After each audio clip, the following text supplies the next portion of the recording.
Tadi Bapak Presiden memerintahkan kepada saya dan Panglima khusus terkait tindakan-tindakan yang bersifat anarkis. Kami, Panglima dan Kapolri, TNI dan Polri diminta untuk mengambil langkah tegas sesuai dengan ketentuan dan undang-undang yang berlaku.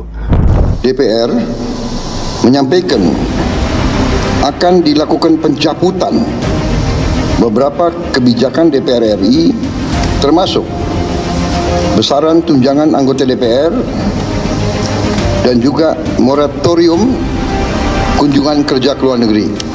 Saya sudah bersama dengan Koordinator Kontras, Mas Dimas Bagus Arya. Mas Dimas, terima kasih untuk waktunya, Mas. Ya, Mas Tipo, terima kasih. Mas, bahwa kita tahu dalam seminggu terakhir, di akhir bulan kemerdekaan, begitu banyak aksi demonstrasi yang kemudian dilakukan oleh rakyat, mulai dari depan gedung parlemen hingga bahkan menyusur ke gedung-gedung aparat kita. Apa yang Kontras maknai terkait dengan hal ini?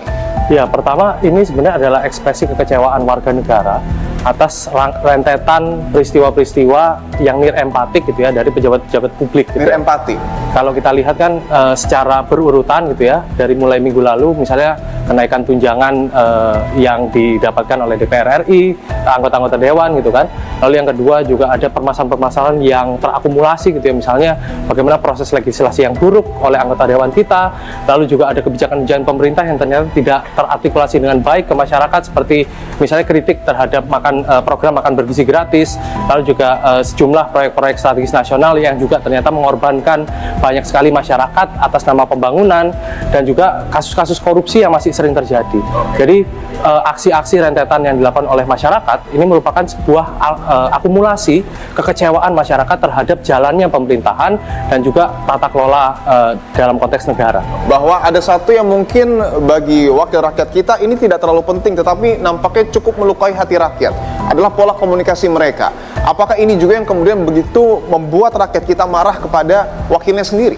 Iya, menurut kami gitu ya, jelas bahwa pola komunikasi publik itu adalah salah satu cara bagaimana anggota dewan gitu ya, atau pelayan masyarakat ini itu menyampaikan apa yang menjadi hasil kerja mereka ke masyarakat.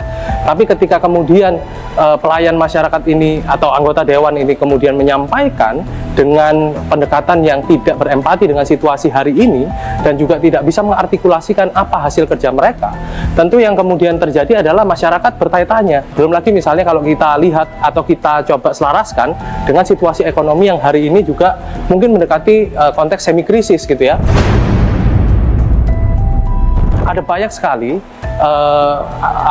pemicu-pemicu yang pada akhirnya juga ditambahkan dengan pola komunikasi publik yang buruk, bahkan nggak cuma oleh anggota dewan tapi juga sejumlah pejabat di level kementerian. Artinya kemarahan rakyat ini tidak hanya menyasar lembaga legislatif tetapi juga eksekutif. Persis. Oke. Ya. Yang kami lihat gitu ya, sebenarnya nggak cuma anggota dewan, tapi juga ada sejumlah pernyataan-pernyataan pejabat-pejabat kementerian, apalagi kemudian ditambah adanya kasus korupsi yang menimpa salah satu anggota kabinet Merah Putih saat ini gitu ya. Itu juga menunjukkan bagaimana masyarakat itu juga jengah dengan perilaku dan juga janji-janji politik yang kemudian dijanjikan oleh rezim Prabowo Gibran.